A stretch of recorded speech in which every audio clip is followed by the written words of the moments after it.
Jadi belajar mengagungkan Allah Subhanahu wa taala. Bahasanya ada di kalimat Iqra bismi rabbikal ladzi khalaq. Bacalah dengan nama Tuhanmu yang telah menciptakan. Di situ kalau dalam bahasa fikih disebut dengan ilmu rububiyah. Iqra bismi rabbika, dengan nama Rabbmu. Di situ ada rububiyah. Apa itu rububiyah? Rububiyah artinya Allah maha menciptakan, maha memelihara, maha memiliki, maha kaya, dan seterusnya. Makanya susah kalau kata Rabb ini diterjemahkan dalam bahasa Indonesia, karena terjemahannya tidak sederhana seperti istilah Tuhan, tapi dia ada semacam peran gitu. Kalau Tuhan saja mungkin hanya sekedar simbol, tapi kalau Rabb itu ada perannya. Dia yang menciptakan, dia yang berkuasa, dia yang menentukan, dia yang memelihara, yang memberi rezeki, yang memiliki. Ini semuanya makna Rabb atau rububiyah. Sehingga pesan pertama dari ayat yang turun kepada Nabi di awal itu adalah belajar mengagungkan Allah Subhanahu wa taala setinggi-tingginya. Mengagungkan Allah di sini bukan hanya dalam bentuk ucapan lisan, tetapi mengagungkan Allah yang lebih dalam lagi adalah ketika kita yakin kepada Allah Subhanahu wa taala di dalam hati. Karena banyak orang yang mengagungkan Allah dengan lisan tetapi hatinya tidak beriman, maka itu disebut dengan orang-orang munafik. Wa minan nas may yaqulu amanna billahi wa bil yaumil akhir wa ma hum bimu'minin.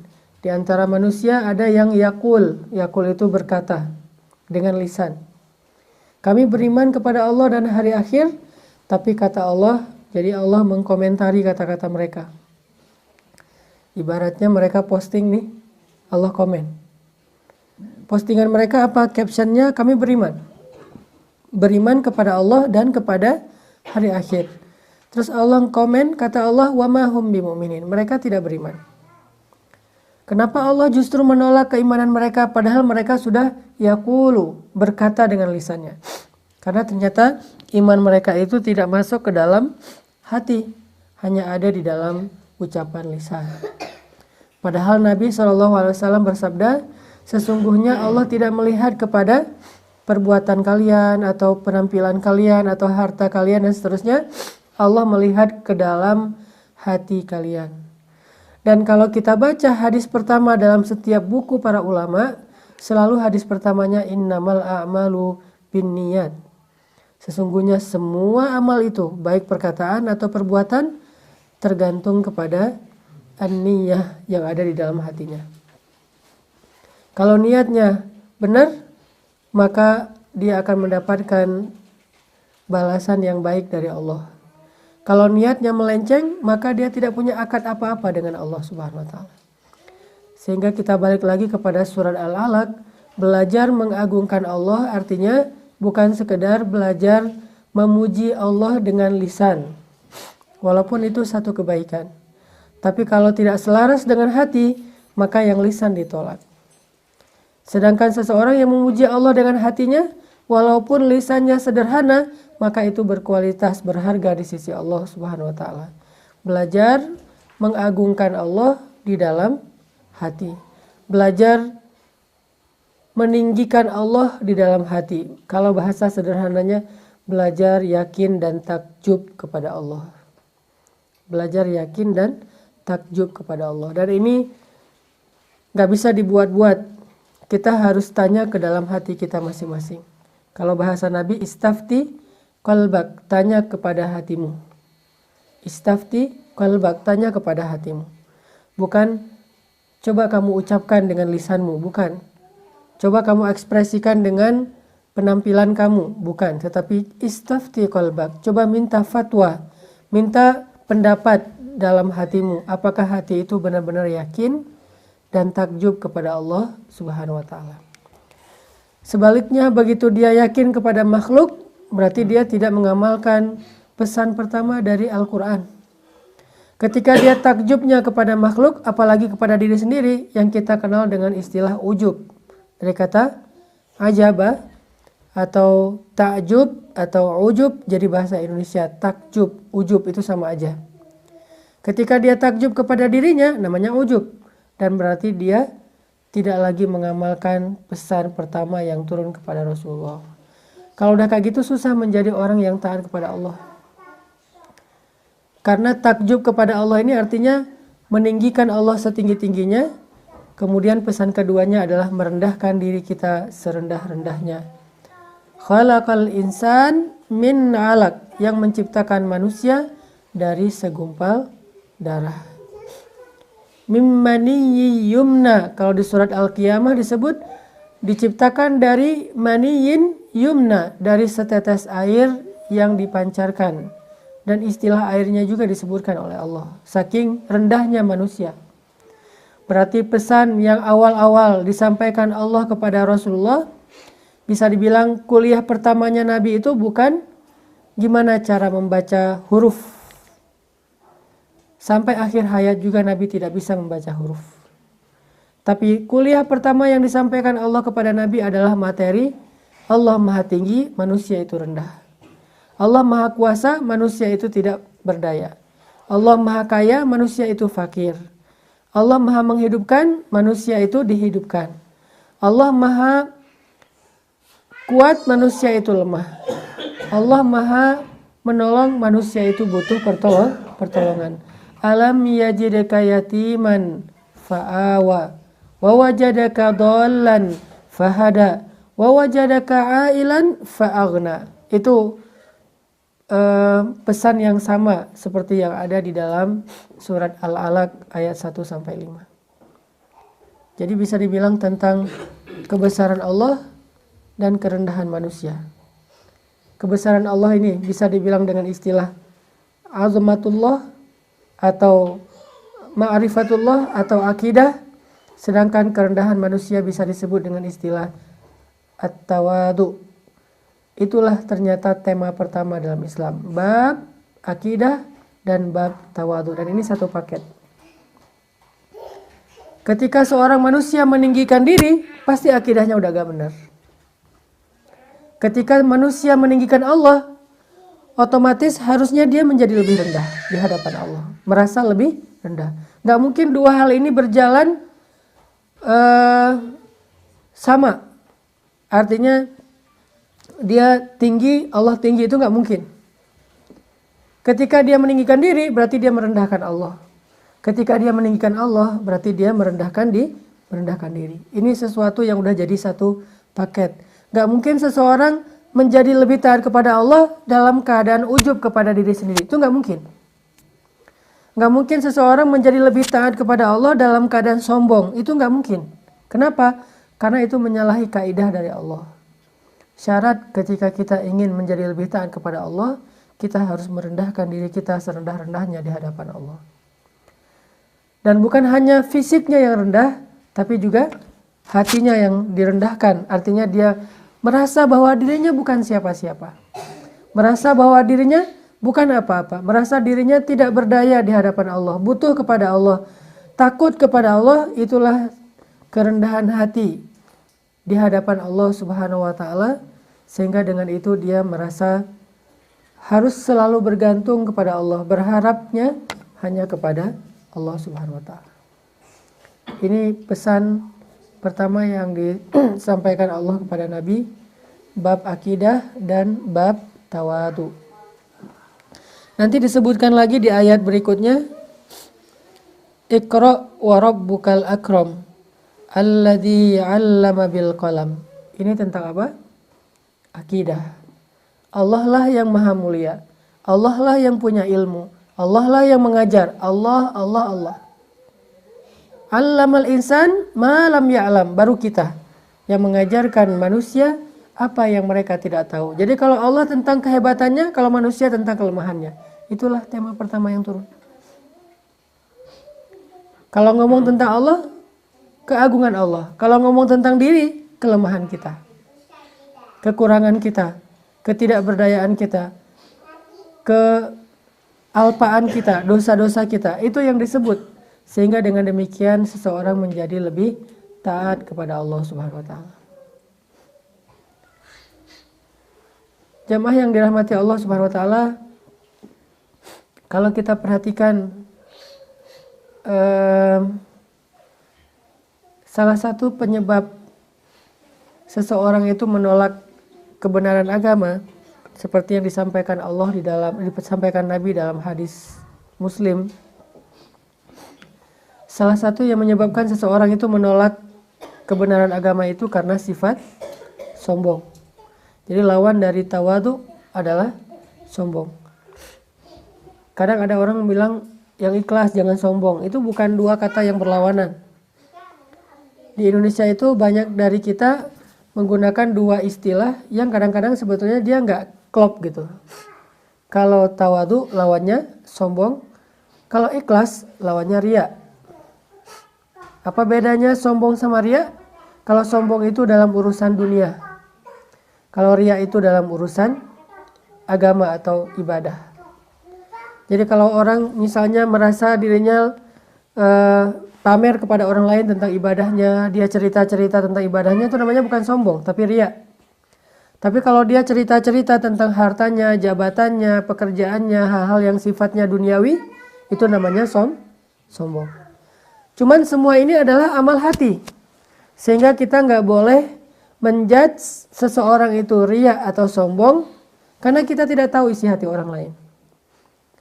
Terus gimana dong? Ilmu riya dan sombong, tawadu dan ikhlas adalah ilmu untuk kita menilai hati kita sendiri, bukan menilai hati orang lain. Gak boleh kita menjudge dia tuh sombong ketika dia posting ngaji.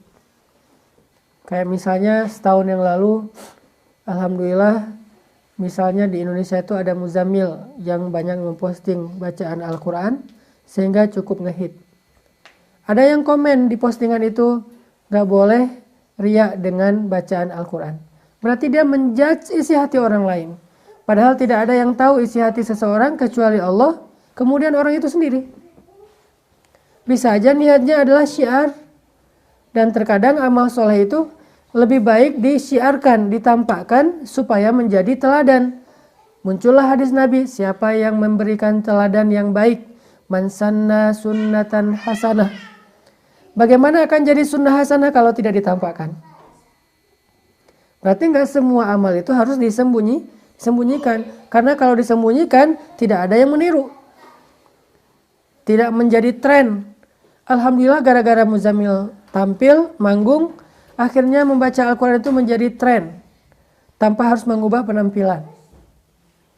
Dulu Muzammil sebelum kita buat Pemuda Hijrah, beliau membaca Al-Qurannya udah bagus, cuman tidak manggung dengan gaya aktivisnya. Lalu saya bilang, Muzammil ganti penampilan, coba pakai baju flanel kotak-kotak biasa standar, pakai kupluk kalau perlu. Walaupun sekarang udah normal lagi, pakai kupluk, coba baca Quran, jadi imam. Mudah-mudahan itu jadi tren yang positif. Karena kita dulu punya misi membuat tren yang menghilangkan gap antara youth sama Islam. Itu misi Pemuda Hijrah. Selama ini ada gap yang cukup besar antara Islam dengan youth. Seolah-olah kalau udah lebih religi, kurang gaul, kurang main, kurang asik. Kalau udah asik, harus jauh dari agama, kurang taat. Nah, ini seolah-olah selama ini ada gap. Sehingga kita munculkan hashtag taat tapi asik. Dan misinya apa? Menghilangkan gap. Salah satu bentuk trennya, coba kita panggungkan sosok anak muda, lulusan ITB, tapi ngajinya bagus. Dengan penampilan yang tetap anak muda. Kita panggungkanlah Muzammil. Ada yang komen misalnya itu riya segala macam, ini urusan hati masing-masing. Nahnu la nahkum illa bizzawahir, kata Umar. Kita nggak boleh menghukumi sesuatu kecuali dengan yang tampak. Adapun yang tidak tampak, kita tidak boleh menjudge atau menghakiminya. Akhirnya sekarang menjadi tren sampai ada siapa yang gimbal tapi baca Quran kan ya. Tren itu berkembang terus kayak bola salju, makin lama makin besar. Terus anak-anak SMA banyak yang posting, lagi post di sekolah, baca Quran, posting di Instagram. Dan mungkin sebagiannya memang tidak ikhlas. Sebagiannya ada yang pengen eksis di sosmed. Tapi jangan sampai gara-gara kita ngerasa tidak ikhlas, jadi tidak beramal. Ya, itu juga salah satu jebakan setan. Gimana caranya Ustadz? Ya udah beramal aja. Karena ikhlas itu adalah kematangan jiwa. Ketika seseorang sudah matang, maka ikhlas itu akan mudah. Awalnya mungkin dia akan mengalami fase-fase puber. Ada yang puber hadis sahih. Baru tahu satu hadis sahih, semua orang sesat. Cuma dia doang yang masuk surga gitu. Ada yang puber hadis sahih. Ada yang puber ibadah sunnah. Padahal ibadahnya sunnah, tapi orang diwajibkan. Kamu harus. Allah aja nggak menyuruh dia untuk melakukan itu dengan kata harus. Nabi aja nggak mengharuskan gitu, tapi dia haruskan kepada orang lain. Ada yang puber dengan zikir-zikir. Ada yang awal-awalnya kayak gitu, riya muncul. Bahkan Imam Syafi'i juga pernah mengatakan, ta'allamtul ilma li ghairillah fa'abal ilmu ayyakuna illa lillah. Dulu tuh saya belajar ilmu bukan karena Allah, kata Imam Syafi'i. Tapi karena pengen disebut ulama, pintar, hebat, syekh, dan seterusnya. Tapi setelah saya belajar ilmu itu menuntun saya kepada Allah. Jadi jangan tunggu ikhlas baru beramal, tapi beramal dulu, Allah yang akan menuntun hati kita biar ikhlas. Kita berusaha, tapi jangan sampai, kenapa kamu nggak sholat berjamaah? Takut riya, kan? Kenapa nggak hafal Quran? Daripada saya nanti hafal Quran disebut hafiz terus masuk neraka. Nah ini juga jebakan syaitan. Artinya bab tawadu dan sombong, bab tawadu dan sombong, ikhlas dan riya adalah bab a'malul qulub, amalan-amalan hati. Karena dia amalan hati, la ya'lamuha illallah, tidak ada yang tahu kecuali Allah. Innahu alimun bidzatis sudur. Jadi jangan sampai kita menghakimi orang lain dengan sifat sombong ataupun riya. Cukup kita menilai diri kita, saya ini ikhlas apa riya, tawadu apa sombong, dan hanya kita yang tahu setelah Allah Subhanahu wa taala. Jadi di dalam banyak hadis disebutkan salah satu penyebab orang menolak Islam itu karena sombong, bukan karena nggak ngerti. Salah satunya Abu Jahal. Abu Jahal itu bisa dibilang mungkin lebih ngerti Islam, Al-Quran dan hadis daripada kita. Bahkan Abu Jahal tuh mungkin gak pernah mendengar hadis dhaif. Semua yang didengar itu hadis sahih. Kenapa sahih? Orang dengarnya langsung dari Rasul ya. Gak ada, kata Abu Jahal tuh ada tuh hadis riwayat Bukhari ya. Gak ada di zaman Abu Jahal hadis riwayat Bukhari. Orang Bukhari juga belum lahir. Jadi Abu Jahal itu ngedengar semuanya hadis sahih. Abu Jahal itu mendengarkan Al-Quran langsung dari Rasul atau langsung dari Abdullah ibnu Mas'ud. Tahukah kita siapa Abdullah ibnu Mas'ud? Yang bacaan Al-Qurannya persis seperti Jibril alaihissalam. Kalau kita mungkin persis seperti Imam Masjidil Haram atau siapa. Kalau Abdullah seperti Jibril. Kalau kalian pengen dengar bacaan Jibril, kata Nabi, dengarkan Abdullah ibnu Mas'ud. Itu bacaan yang bisa dibilang kayak kembarannya bacaan Jibril. Jadi benar-benar imitator gitu. Nyontohin Jibril tuh persis kayak orang nyontohin Sudais persis, nyontohin Al-Ghamidi persis, nyontohin Toha Junaid persis. Kalau ini nyontohin Jibril persis. Berarti Abu Jahal tuh dengerin Al-Quran langsung dari sumbernya atau dari orang-orang yang luar biasa. Kenapa nggak beriman tuh? Apakah dia nggak ngerti? Abu Jahal itu bukan orang bodoh. Istilah bodoh di dalam kalimat ini bukan tidak punya ilmu, tapi keras kepala. Sebetulnya nama aslinya sebelum dijuluki dengan Abu Jahal, Abu Al-Hakam kan? Apa arti Abu Al-Hakam? Cendekiawan. Abu Al-Hakam itu guru bangsa. Jadi kalau orang Arab bingung tentang masalah satu sejarah, nanyanya ke Abu Jahal. Kalau orang Arab bingung tentang masalah nasab, karena ilmu nasab ini ilmu penting, dan kita juga nggak mempelajari ilmu nasab dengan baik. Buktinya kita kakek juga kadang-kadang udah lupa namanya siapa ya. Cuma ingat nama ayah. Kadang nama kakek lupa atau nama buyut minimal urutan keempat di atas kita udah lupa pasti. Siapa nama buyut kamu? Tahu. Yang penting juga saya bin siapa gitu. Itu juga kadang-kadang kebalik. Jadi nama mertua ya. terlalu menghayati. Pas ditanya, emang kamu udah punya mertua? Belum sih. Ini saking semangatnya mau nikah. Abu Jahal tuh menghafal nasab orang Arab, teman-teman. Semua orang yang ada di Mekah, dia tahu nasabnya sampai kepada Ibrahim. Dan modal menghafal nasab inilah yang menyebabkan kenapa Allah turunkan Al-Quran dan hadisnya di Arab. Karena orang Arab itu bagus dalam menghafal riwayat. Gak kebalik namanya. Seandainya Al-Quran turunnya di Indonesia, pasti udah banyak banget pemalsuan. Karena kita tidak terbiasa menghafal nasab dari si fulan, fulan dari si fulan, fulan. Itu kan agak rumit ya dan membosankan. Saya dulu kenapa nggak ngambil jurusan hadis? Saya malas ngafal-ngafal nasab. Baca hadis itu jangan cuma menghafal teksnya. Teksnya mungkin cuma 2 baris, tapi nasabnya bisa 10 baris. Nama ini nggak boleh kebalik dengan nama itu. Kenapa nggak boleh kebalik? Karena kalau udah kebalik nggak sezaman. Gimana dia akan mendengar hadis? Kalau ada yang 2 orang seolah-olah dia mendengarkan hadis padahal tidak sezaman, berarti namanya hadis munqati. Hadisnya dhaif. Sehingga yang membuat seseorang itu disebut hadisnya lemah atau hadisnya kuat bukan teksnya, tapi kadang riwayatnya. Nah, orang Arab terbiasa menghafal riwayat. Makanya dengan itulah Allah menjaga Islam sampai sekarang. Belajar Al-Quran pakai riwayat, belajar hadis pakai riwayat. Disebut dengan istilah sanad kalau di kita.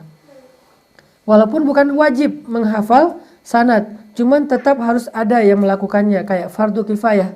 Di antara kaum muslimin, ada yang harus menghafal sanad Al-Quran dan sanad hadis. Kalau dia sudah, maka kewajiban yang lain gugur, kayak memandikan jenazah. Kenapa? Dialah penjaga Al-Quran dan hadis. Dan orang kayak gini akan ada terus sampai kiamat. Jadi kita nggak perlu khawatir Al-Quran itu akan dihilangkan dengan dibakar di New York, nggak perlu khawatir. Karena ketika hari pembakaran Al-Quran di New York, hari yang sama ada wisuda penghafal Al-Quran di Gaza sebanyak 21.000 anak. Jadi kata Allah, mereka ingin memadamkan cahaya Allah, tapi Allah justru menyempurnakan cahayanya walaupun mereka tidak suka. Memang kayak gitu sifatnya.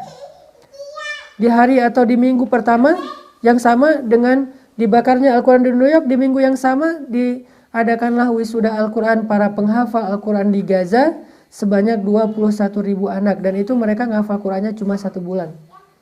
Berarti 1 hari 1 juz. Kita baca sejuz juga kadang-kadang kewalahan, mereka hafal 1 bulan. Setelah 1 bulan menghafal, murajaah diulang dan udah lancar. Dan kita juga menghafal Al-Kafirun gak beres-beres ya. Surat paling panjang di Al-Quran buat kita mungkin Al-Kafirun, karena muter terus gak selesai-selesai. La abudu ma ta'budun wala antum abiduna ma abudun. Ini kapan selesainya, kok panjang banget nih ayat. Karena gak tahu ujungnya. Bayangin. Kenapa kayak gitu? Karena memang tadi yang saya sampaikan kemarin, tren belajar pada masa Rasulullah itu adalah menghafal. Hafalannya itu bagus-bagus. Tren belajar pada zaman kita itu menggunakan teknologi. Handphone hilang, hilang semua ilmu. Kalau zaman dulu ada di dalam kepala, kalau sekarang ada di saku. Buka dulu handphone. Oh ya, ntar rusak. Kemarin dicatat tuh, ada rekaman segala macam. Beda tren. Nah intinya, kenapa Abu Jahal menolak padahal dia ngerti Al-Quran? Karena kata Abu Jahal, kalau saya beriman kepada Muhammad, berarti saya jadi pengikut Muhammad. Padahal selama ini Abu Jahal itu kepala kabilah, kepala suku. Masa jadi pengikutnya Muhammad? Itu nggak keren banget tuh. Makanya karena itulah Abu Jahal menolak. Ini namanya sombong. Merasa dirinya tinggi. Dan sombong inilah penyakit paling bahaya bagi seseorang setelah ragu kepada Allah, yang menyebabkan dia nggak bisa taat kepada Allah. Firaun. Emangnya Firaun nggak ngerti tentang kebenaran? Ngerti. Firaun itu bukan orang bodoh. Dia itu keturunan raja. Belajarnya itu private, nggak pernah sekolah. Jadi profesor-profesor yang datang ke istana ngajarin Firaun kecil. Fir, belajar lo Fir gitu ya. Belajar Firaun teh. Belajar filsafat, belajar geografi. Kan geografi itu disebut dengan ilmu Saqafatul Muluk ya. Wawasan para raja, itu geografi. Dulu para raja itu selalu wajib mata kuliahnya belajar geografi, karena geografi buat mereka adalah kekuasaan.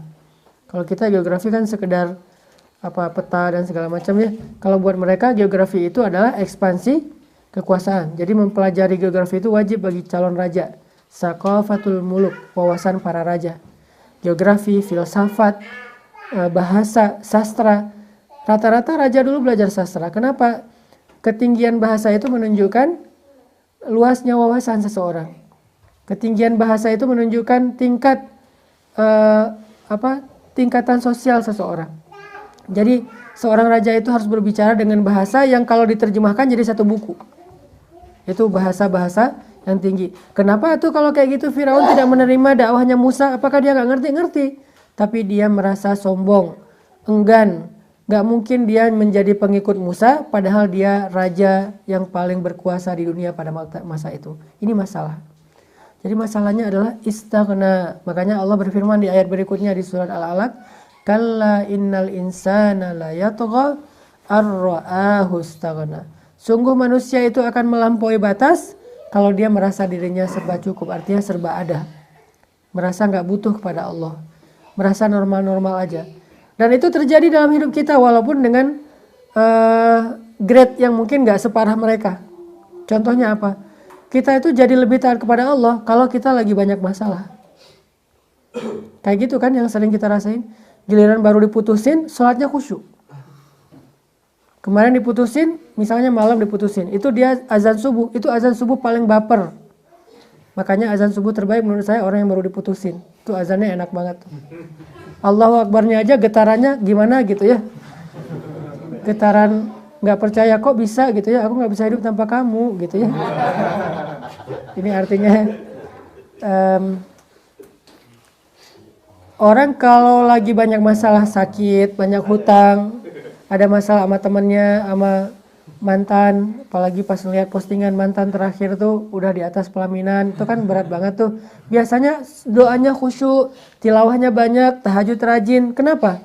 Karena waktu itu dia lagi drop, lagi down banget, dan ketika itu dia merasa butuh kepada Allah.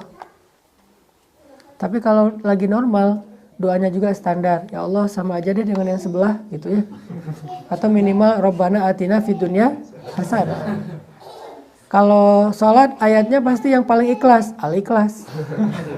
Nggak mau ayat-ayat yang panjang. Kalau misalnya dia lagi banyak masalah, ayatnya bisa Al-Baqarah tuh. Walaupun alif lam mimnya doang gitu. Al-Baqarah, Ali Imran. Kenapa bisa kayak gitu? Karena seseorang ketika lagi ngerasa normal, dia nggak ngerasa butuh sama Allah. Dan saat itu dia nggak jadi taat. Tapi kalau dia lagi banyak masalah, dia merasa butuh pada Allah. Saat itu juga dia akan kedongkrak, termotivasi, terbooster untuk lebih taat kepada Allah. Dan itu fitrah manusia. Masalahnya kenapa kita sering ngerasa nggak butuh kepada Allah, padahal hidup kita 24 jam di tangan Allah. Inilah sombong. Terlalu yakin bahwa kita masih bisa hidup sehari lagi atau bahkan setahun lagi. Terlalu pede bahwa uang kita tuh banyak, padahal banyak orang yang nggak bisa menahan kematian walaupun dia orang kaya. Dan itu udah entah berapa juta orang kayak gitu. Dia orang kaya banget tapi nggak bisa nahan kematian, tuh buktinya. Mau meninggal ya meninggal aja walaupun dia kaya raya, bahkan dia punya satu negara mungkin, seorang raja. Mencari obat supaya bisa hidup kekal, seperti Raja Qin kan, Raja Cina. Dia takut kematian, akhirnya dia suruh dokter nyari obat ke seluruh dunia. Ketemulah obat yang dibuat dari air raksa, malah mempercepat kematiannya. Kalau nggak salah Raja Qin itu meninggal di usia yang masih muda. Raja Mongol nyari obat ke seluruh dunia biar panjang umur.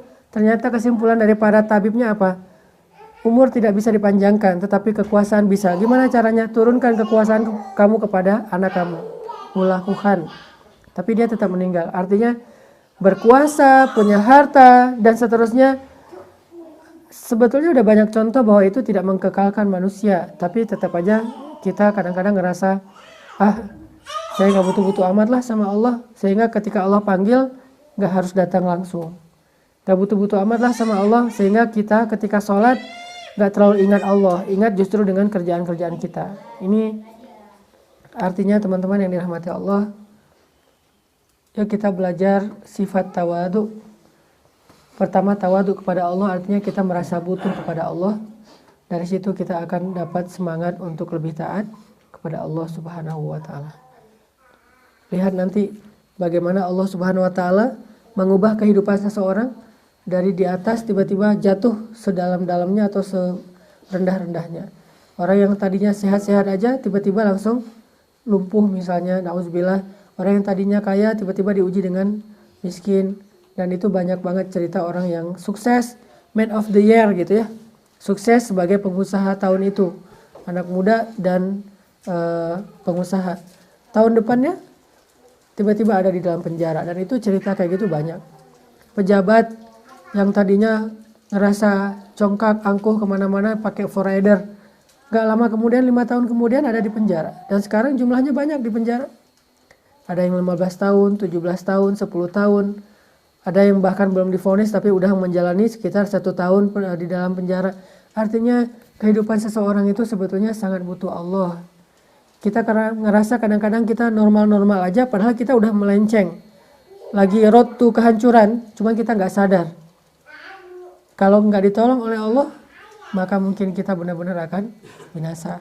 Belajar merasa butuh kepada Allah. Itu tawadhu kepada Allah Subhanahu wa taala. Mudah-mudahan dengan demikian kita bisa banyak muhasabah. Kalau berdoa tuh ngomong, ya Allah, saya itu nggak berdaya, Engkau maha kuasa. Ya Allah, tolong saya nggak bisa apa-apa. Engkau maha kuasa atas segala sesuatu. Ya Allah, saya lemah, Engkau maha kuat. Sebutin kelemahan kita, kerendahan kita, sebutin kebesaran Allah. Baru kita akan khusyuk dalam berdoa, insya Allah. Itu yang bisa saya sampaikan. Barakallah. Assalamualaikum warahmatullahi wabarakatuh.